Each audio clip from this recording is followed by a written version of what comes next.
Assalamualaikum warahmatullahi wabarakatuh. Waalaikumsalam warahmatullahi wabarakatuh. Perkenalkan, nama saya Bimba Dariah.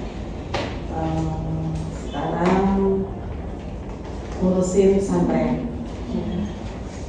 Jadi ceritanya sebelum saya ngurusin pesantren dan sekolah gitu ya, saya ngurusin usaha ini dari tahun 1997. Tanggalnya 1 November 1997. Udah lama ya? Ini ibunya aja nih belum lahir kayaknya. Jadi mungkin sekitar hampir 30 tahun. Saat itu saya punya anak saya yang pertama itu Fahmi. Kak Fahmi itu umur beberapa bulan lah, masih saya gendong jadinya. Saya sudah mulai bisnis. Abi, suami saya itu sebetulnya sarjana, ya, sarjana gelarnya SAG ketika itu satu ya. Tapi kami memang melihat bahwa jauh lebih lebih merdeka lah ya gitu kalau bisnis itu gitu ya, dibandingkan dengan mungkin jadi karyawan atau jadi pegawai ketika itu. Mungkin sampai sekarang masih banyak orang yang bermimpi untuk jadi pegawai gitu ya. Tapi sampai hari ini tidak akan melakukan itu ya. Karena seorang pebisnis itu pertama hidupnya merdeka ya. Cuman memang harus bekerja lebih keras dibandingkan orang lain. Kalau pegawai mungkin berangkat jam 7, pulang jam 3, selesai. Tapi kalau pengusaha bisa dia hari itu tidak bekerja sama sekali, tapi bisa bekerja lembur. Awal berdirinya sebetulnya kami kontrak di sebuah toko gitu ya. Zaman itu kami kontrak 200.000. Nilainya 200.000 ya. Kalau sekarang mungkin ya berapa ya kursnya? Kios kecil gitu ya, kios kecil di pinggir jalan gitu ya. Tidak pernah dilihat oleh orang gitu ya.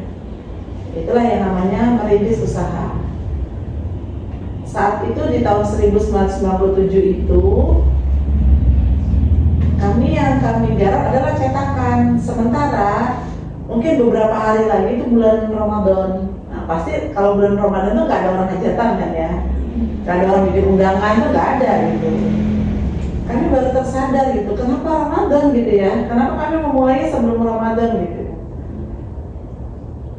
Kita nggak paham kalau tidak ada orang nyetak dan seterusnya.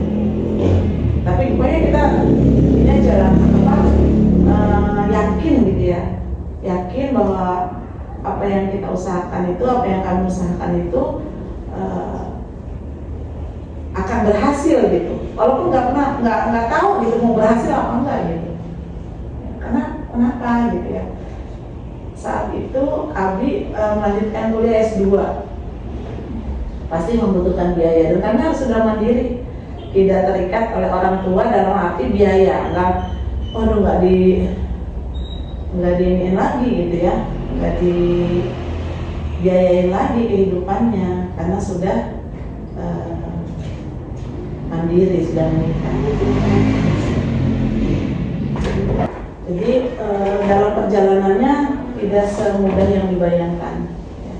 Mungkin kalau anak-anak sekarang itu mungkin sudah nggak kuat dan gitu ya, menghadapi tekanan ya. Kemudian nggak lama krisis moneter, mungkin pernah dengar ya, tahun 98 itu ada terjadi krisis keuangan mendunia ya, terutama Indonesia ketika itu. Apa-apa jadi mahal dan seterusnya. Tapi kita tetap bisa bertahan gitu ya, dan pasti dengan pertolongan Allah ya. Pasti dengan pertolongan Allah. Jatuh bangun usaha itu biasa gitu ya. Kami pokoknya tekun aja ya. Tahun 2000 ya, dari 97 jadi 2000 ya. Kami dipercaya oleh Dinas Pendidikan untuk ngopeni naskah ulangan.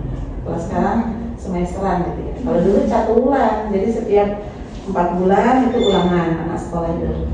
Karena pegang itu Kampung Timur, Kampung Timur udah ada itu ketika itu. Ya pokoknya beratnya berbisnis itu luar biasa.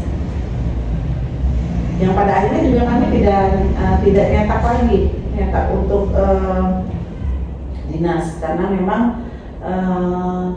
situasi zamannya memang sudah bergeser gitu ya. Kenapa gitu ya? Bukan karena kami diberhentikan gitu, bukan karena pekerjaan kami tidak baik, tapi karena memang kami harus mulai menata yang lain gitu. Kemudian kami membangun usaha yang sekarang Toko Firdaus itu dengan bahasa sederhananya gini. Kalau kita bekerja dengan dinas, bekerja sama dengan dinas sebagai mitra, mungkin uangnya besar, dapatnya besar gitu ya. Tapi ketika fotokopi kan mungkin recehan ya. Zaman dulu fotokopi masih 100 rupiah, ya, masih murah banget gitu ya. Nah, kemudian kami punya fotokopi dengan harapan kami tidak kaget gitu dengan mungkin akan turunnya bisnis ini gitu. Tapi alhamdulillah walaupun nggak pegang naskah soal dari dinas, perjalanannya tetap baik, usaha ini tetap mampu bertahan ya, karena undangan dari banyak arah itu datangnya ke sini. Dan kita punya mesin, ya, punya pekerja-pekerja yang memang bisa diandalkan dalam banyak hal. Gitu. Ketika itu karyawan itu sampai bisa 20-an sampai 25 orang, gitu. Di luar toko ya, di luar toko gitu. Tokonya juga masih kecil dulu, gitu. Masih kecil, kemudian ya namanya di pasar ya. Ya kecil juga jalan aja karena rame kan, jalur pasar sih. Setelah itu sampai pada zaman di mana teknologi sudah sedemikian canggih seperti saat ini. Cetakan tidak seperti dulu. Jadi ya, sekarang hampir semuanya digital, undangan digital, ya kan? Kalau dulu mana ada gitu, undangan pakai cuman PA, gitu ya nggak ada gitu ya. Benar-benar undangan itu benar-benar dicetak bahkan di sablon, bukan pakai mesin, manual satu-satu itu cetak undangan. Tapi seiring waktu ya kemajuan teknologi ini terjadi penurunan pendapatan terutama karena memang terkait dengan order yang masuk itu juga kecil, tapi tetap ada, gitu ya. Tetap bertahan. Gitu. Karena kami ini tempatnya tidak kontrak, ya, jadi operasionalnya tidak termasuk kontrakan. Kalau kontrak di sini udah mungkin setahun bisa 15 sampai 20 juta, apalagi lantai 2. Ya, lantai 1 aja di sebenarnya 12 juta, 10 juta yang sebelah sana. Ya, ini kalau yang dia sendiri ya agak ringan. Gitu. Per tahun ya, per bulan yaitu sekilas tentang usaha yang ada yang kami tekuni ya. Ya ada yang mau nanya kenapa kok sekarang ngurusin pendidikan gitu ya. Jadi saat itu kami punya wakaf ya, wakaf yang hampir kolaps gitu ya, diurusin temen tapi tidak berjalan secara baik, akhirnya dikembalikan lagi wakaf kami itu kepada kami untuk diupayakan lagi. Ya dengan banyak alasan, dengan banyak problem, tapi sudah teratasi. Dan sekarang karena memang harus diperateni wakaf itu harus diurusi, akhirnya kami bangun pesantren di yayasan yang sama Bina Ilmu. Nah, jadi Umi, Abi di sana sekitar 4 tahun, sudah 4 tahun nah, ngurusin santri kecil-kecil ya, mau hafal Quran, anak-anak mau hafal Quran. Ada yang per hari ini ada yang 26 juz, kecil-kecil, dan perempuan, kelasnya anak perempuan. Nah, anak laki paling banyak 21 juz, anak SD ya, sekarang udah ada yang SMP. jenjangnya udah dari TK, SD, SMP, pesantren. Itu yang Umi ambil tekuni di sana. Usaha ini kebetulan direkturnya saya. Jadi benar-benar Umi yang pegang ini dari tahun 2000 itu lah kurang lebih. Itu nanti kalau ada yang mau ditanyakan silakan. Terima kasih Umi penjelasannya. Kami mahasiswa dari Universitas Muhammadiyah Depok, Fakultas Ekonomi dan Bisnis, jurusan S1 Manajemen, yang berlokasi di Kota Metro. Ini mewawancarai untuk pemilik usaha Cibi Firdaus ini. Oke, masuk ke pertanyaan pertama ya Umi. Jadi sejak kapan Tokopedia ini berdiri? Lalu siapa pemilik dan pendirinya? Lalu apakah usaha ini milik perseorangan atau bisnis keluarga? Jadi seperti tadi sudah saya sampaikan, ini milik pribadi, ya, milik pribadi yang kami bangun suami istri, gitu. Tapi karena berbentuk CV, jadi memang harus ada perangkat-perangkatnya, gitu ya. Jadi ada yang harus mendampingi di situ, gitu ya, di dalam organisasi itu. Kemudian bergeraknya sebetulnya bukan fotokopi awalnya, ya, percetakan, ya, bukan fotokopi. Fotokopi itu seiring waktu. Mungkin ini udah berjalan lama malahan, baru kita kepikiran punya fotokopi. Karena ketika itu juga fotokopi nggak kepegang gitu. Jadi semua karyawan itu kami fokuskan kepada cetak, gitu. Sama cetak, bukan fotokopi.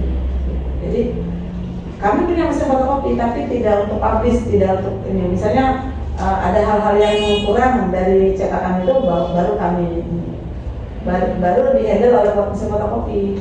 Nah, sekarang kan karena memang adanya digital, semua ya udah fotokopi. Kalau dulu undangan itu yang mungkin sering kita dapat ya, minimal 1000. Sekarang undangan itu 100 biji juga bisa kita cek dengan warna gitu. Walaupun kalau undangan yang bagus tetap harus pakai mesin besar. Jadi pertama itu Firdaus itu percetakan ya? Namanya Paradis, CV Paradis. Oh. Jadi dari kata dari bahasa Inggris ya, Paradise, surga Firdaus. Nah setelah kami berjalan seiring waktu, kemudian kami punya CV lagi, yaitu CV Firdaus. Sama kan sebetulnya, yang satu bahasa Arab, yang satu bahasa Inggris. Itu aja sebetulnya. Jadi kalau orang mungkin lebih kenal Paradisnya, bukan Firdausnya. Fotokopi di Paradis gitu, kenapa ke sini gitu ya. Tapi memang usaha ini dibangun terpisah itu tempatnya juga terpisah.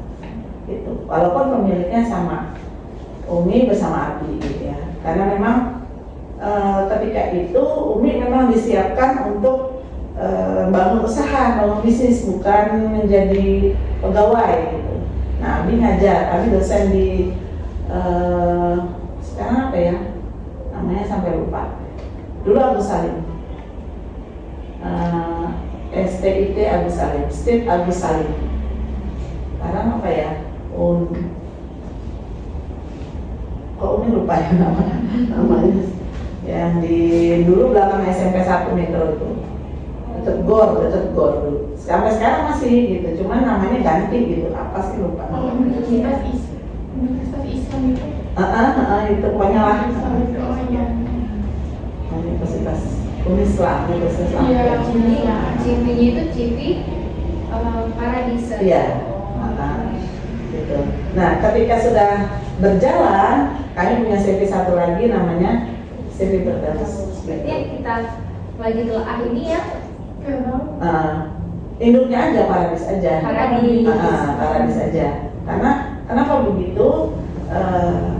Itu setelah berkembang, kami punya anak usaha lah gitu ya. Gitu. Kami kembangkan berbentuk koko. Ya, jadi Ibu, jadi apa alasan awal untuk membuka usahanya ATK dan fotokopi ini, percetakan gitu? Mengapa memilih lokasinya di daerah ini? Oh ya. Jadi saya itu sebetulnya sempat tinggal di Metro, nikah, kemudian hijrah di Metro. Tapi kehidupan di Metro itu mungkin tidak cocok buat kami gitu ya. Abi ngajar, saya ngajar gitu. Benar-benar kondisinya tidak memungkinkan untuk bertahan gitu. Kebetulan takdirnya Allah itu ayah saya itu meninggal. Jadi wasiat ayah saya manggilnya bapak saya itu pesan nanti kalau itu temenin emak di kampung. Jadi saya dari Metro itu pindah lagi ke kampung. Saya bersama emak saya tinggal ngurusin adik saya yang belum rumah tangga, masih sekolah. Dari situlah kepikiran untuk bangun usaha apa nih gitu ya. Gak mungkin mau bolak-balik ke Metro ngajar dua-duanya, jadi satu aja yang ngajar. Jadi dipilih Abi yang ngajar. Ya. Kemudian saya dengan kondisi yang ada pokoknya membangun usaha itu. Tapi bersama Abi gitu. Ya. Usaha yang saya bangun ini, maaf, tidak pernah libur. Jadi buka tat jam 7, ya, tutup tat jam 5. Tidak pernah libur. Ada hajatan, kondangan, enggak. Pokoknya kami harus buka. Ya, itu yang jarang punya rewang gitu, enggak ada alasan rewang. Ya. Jadi kalau kami benar ada acara berbarengan, saya sama Abi itu harus pergi berbarengan gitu ya. Itu harus ada yang menggantikan di toko itu. Toko tetap buka. Jadi setiap orang datang itu tidak pernah toko dalam kondisi tutup.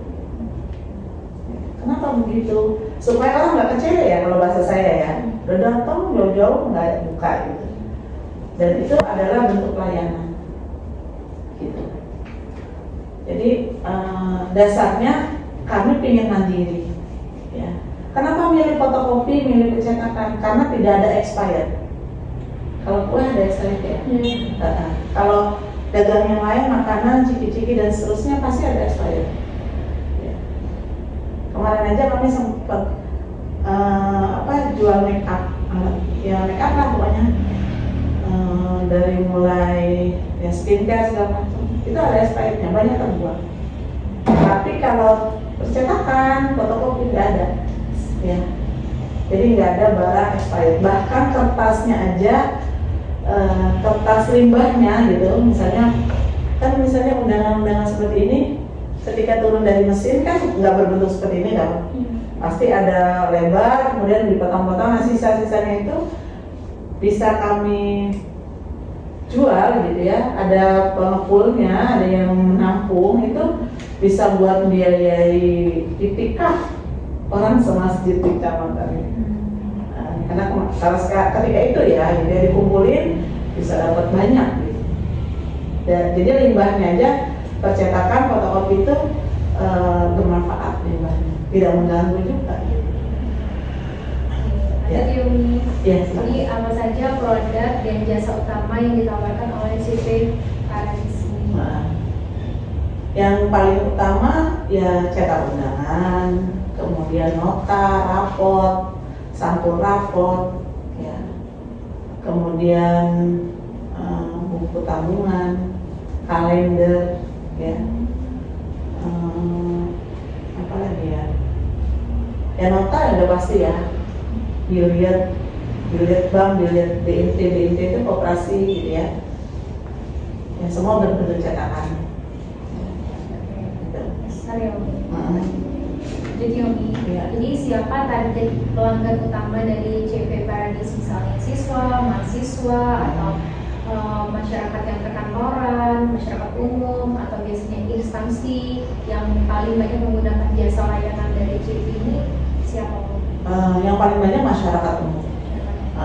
Tapi semua yang disebutkan tadi masuk ke dalam target kita. Misalnya anak sekolah, dia bukan buku tabungan, ya kan? Kemudian kantor, dia pasti memerlukan alat tulis kantor, ya, kertas dan seterusnya, kami siapin itu. Ya. Kemudian mungkin kalau kemarin sempat dikasih nota apa enggak ya sama Mas Adi? Enggak ya? Belum ya. Nanti notanya yang paham banget emang Mas Darus ya, nanti dibuatkan secara ini aja, secara umum gitu ya. Karena memang terjadi penurunan penurunan pendapatan itu cukup besar. Itu tadinya karyawan di sini ini 7, di sana 5 gitu. Sekarang biasanya cuma 1 di sini. Tapi kalau ada mesin, ya kami panggil yang misalnya ada cetakan-cetakan kayak gini ya, ini ada order gitu ya, ada orderan, nanti kami panggil yang bagian mesin aja. Jadi freelance gitu, karena memang cetakannya nggak banyak. Gitu. Jadi kalau sekarang itu jumlah karyawan keseluruhan di CV ini 11 orang. 11 orang. Ya. Dari 11 orang itu berarti mereka punya pembagian tugas masing-masing. Ya jelas. Gitu. Mereka punya job. Supervisornya semua punya masing-masing. Itu berarti yang jabatan di bawah Umi yang paling tinggi itu dipegang oleh Mas Darus. kepala toko. Ya, kepala toko. Ya. Jadi Mas Darus itu awalnya sebetulnya di sini. Jadi setting semua ya. Mas Darus itu bagian desain ya sebetulnya. Nah, kenapa dipindah ke sana? Supaya bisa mantau toko. Ya, mungkin sekitar hampir 2 tahunan saya pindah ke sana. Karena saya nggak bisa nungguin. Karena saya di pondok gitu. Kalau tadinya saya di sini ya, Mas Darus di belakang itu ya, bagian komputernya saya pindah ke sana untuk memantau pergerakan toko juga. Ya. Jam operasionalnya dari jam berapa sampai? Setengah 8 ya, sampai jam setengah 5. Tanpa hari libur ini? Nggak ada libur. Ya. Tapi kondisional. Tetap kami memberikan libur, tapi bergantian aja. Gitu. Kondisional misalnya saya pengen libur nih, gitu. Ya libur aja nggak apa-apa gitu. Tapi yang penting harus koordinasi, nggak boleh liburnya barengan. Ya. Tapi biasanya libur-libur hari-hari besar kami liburkan. Gitu. Sebenarnya kan ini libur tanggal merah kan, tapi kami nggak libur. Ya. Biasanya ya kalau misalnya Idul Adha gitu, ya kami liburkan hari gitu.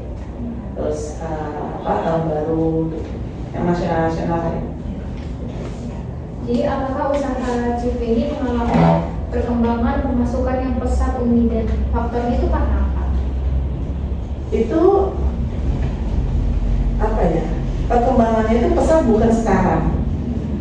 Dulu ya, di tahun berapa ya? 2000 sampai mungkin sekitar sebelum COVID loh. Ya, itu berkembang pesat. Ya. Tapi setelah COVID, ya pokoknya setelah era digital aja lah ya. Setelah era digital ini, kami mampu bertahan, tidak mem-PHK karyawan aja sudah. Ya, sudah alhamdulillah. Sudah prestasi. Karena memang ternyata tidak mudah gitu.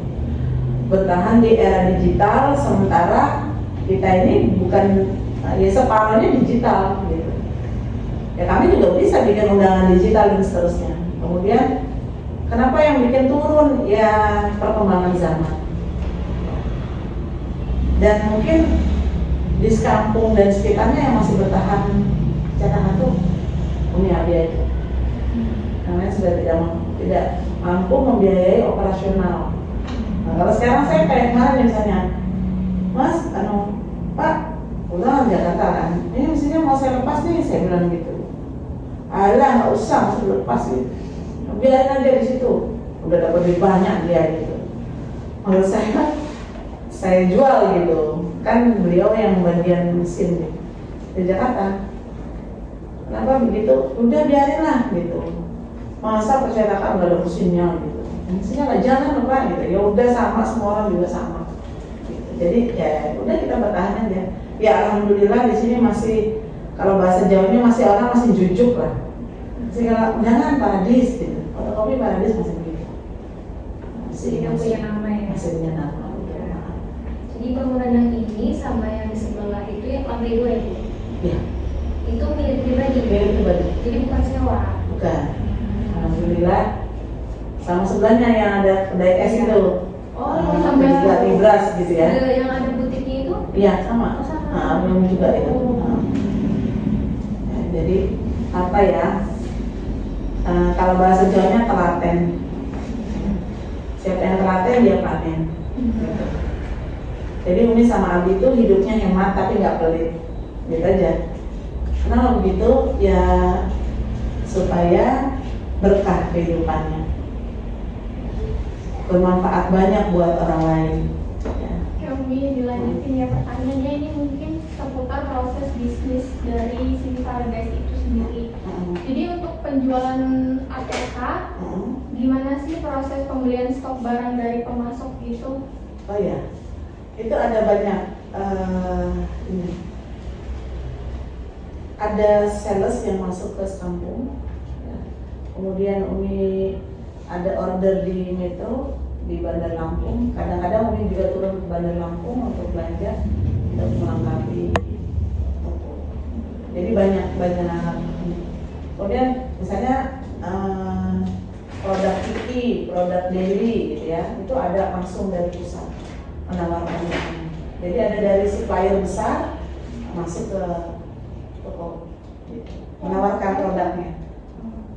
Jadi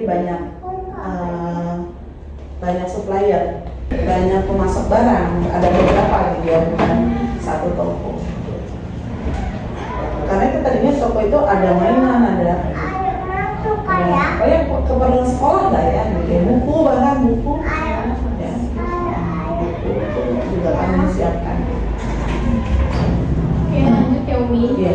Jadi bagaimana sih caranya menentukan jumlah stok barang yang harus dibeli gitu? Apakah pembelian ini dilakukan setiap barang habis atau hanya sebulan sekali atau ada waktu tertentu untuk belanja?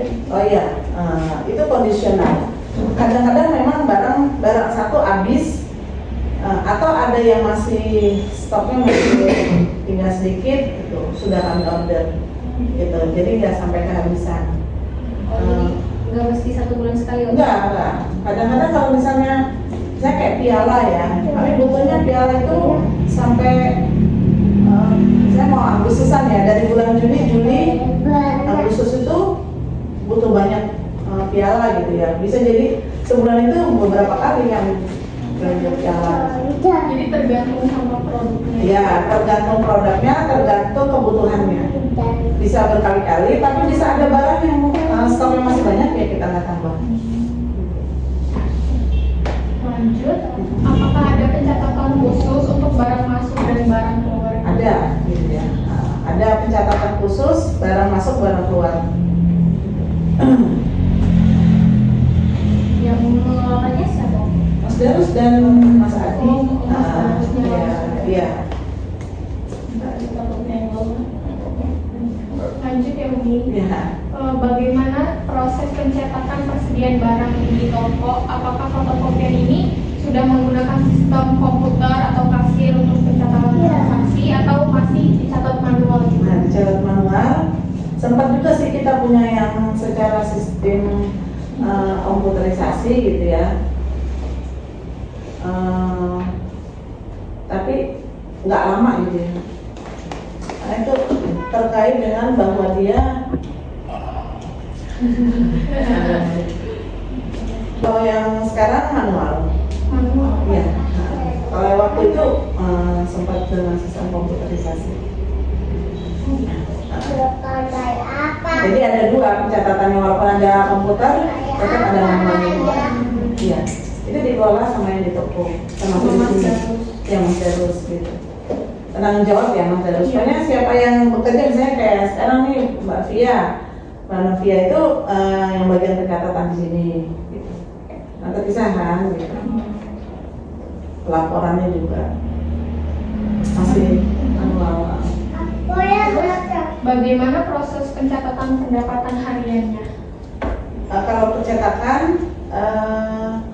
kan belum tentu tiap hari. Bisa hari ini dapat 10 order, bisa jadi beberapa hari tidak dapat order kalau pencetakan, gitu ya. Jadi dicatat secara manual oleh yang bertugas di situ. Nah kalau sekarang Mbak Novia gitu, ada pencatatannya karena kami mengeluarkan pajak dan mengeluarkan zakat. Jadi dicatat secara ya secara terinci gitu ya. Ya mau berarti gedung yang sebelah itu kan itu istilahnya sudah gedung ya, karena lantai 2 itu Iya. dia sudah kena pajak juga ya? Iya. Pajak bangunan PBB. Iya. semua ini semua. 3, kalau yang di sini 3. Ini, kemudian yang ada kedai es itu, kemudian yang toko Firdaus dan Migras itu.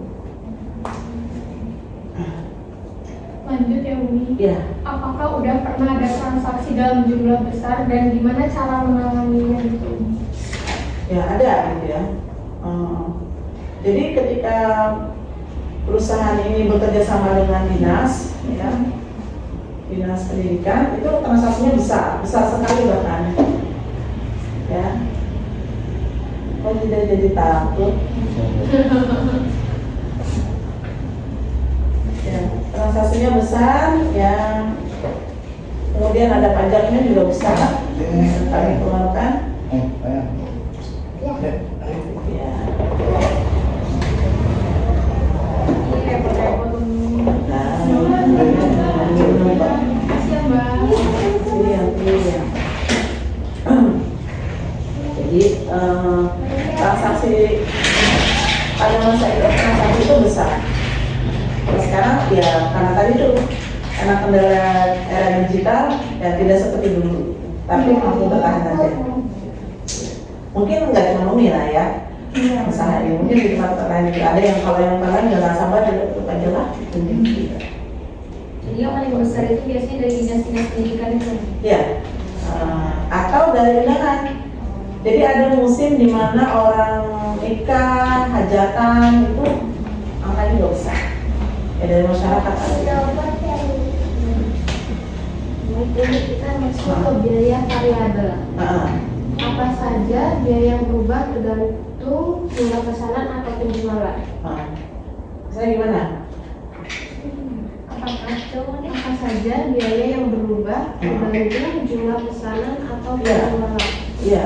Jadi biaya itu pasti berubah tergantung banyaknya. Kuantitinya. Jadi ketika jumlahnya banyak, dia pasti permintaannya juga besar. Gitu. Ya. Permintaannya besar, pasti biaya yang dibutuhkan juga menjadi besar. Kami bisa tidak belanja dalam seminggu ketika tidak ada permintaan order. Kalau di toko, tapi kalau di sana kan mungkin tiap hari ya. Kalau di sini misalnya barang nyetak baru kami orderkan barangnya, kami pesankan. Gitu. Jadi tidak ada expired tadi, tidak ada barang expired. Kalau untuk pembayaran itu biasanya di depan atau di akhirnya? Bisa di depan, ya, kalau jumlahnya besar, toko misal belanja sampai puluhan juta, ya kami DP.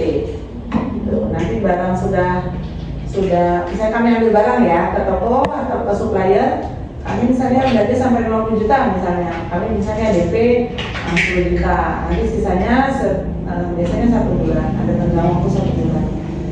Tapi biasanya ini sebelum habis jatuh tempo itu sudah dibayar. Gitu. Kalau di toko itu juga sama gitu ya.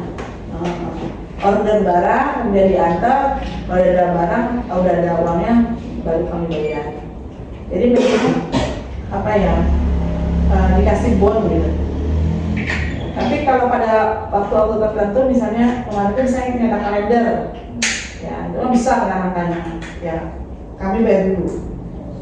Kita supplier. Seperti itu. Sambil minum ya. Iya, minum. Yang kedua, berapa biaya pembelian kertas pering atau tebusnya? Apakah ada perhitungan laba yang diperoleh? Iya pasti. Ya. Jadi setiap pembelian barang kemudian kami jual itu pasti ada laba di situ. Ya. Sudah kami hitung termasuk biaya transportasi. Jadi misalnya misal harganya satu rim kertas itu 30.000, ya, kami tidak mungkin jual 32.000, minimal 35.000 misal gitu ya. Jadi ada perhitungan laba ya, laba itu dihitung berdasarkan transportasi juga ya, supaya tidak terjadi kerugian gitu. Bahkan ketika kami cetak pun itu kami hitung secara manual gitu. Misalnya kayak nyetak tadi tuh mas tadi promis ya, Cetak kompas itu misalnya satu rem nih modalnya 35 ya. Atau 40.000, kemudian ada ongkos cetak, ada ongkos film, ongkos setting ya di situ, supaya jadi itu bahkan ongkos potong pun kami hitung.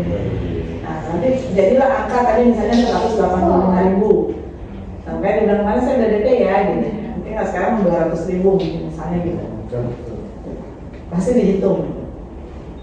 Selanjutnya, berapa biaya tinta atau toner yang digunakan untuk fotokopi dan print, dan berapa lama biasanya satu toner atau tinta bisa digunakan?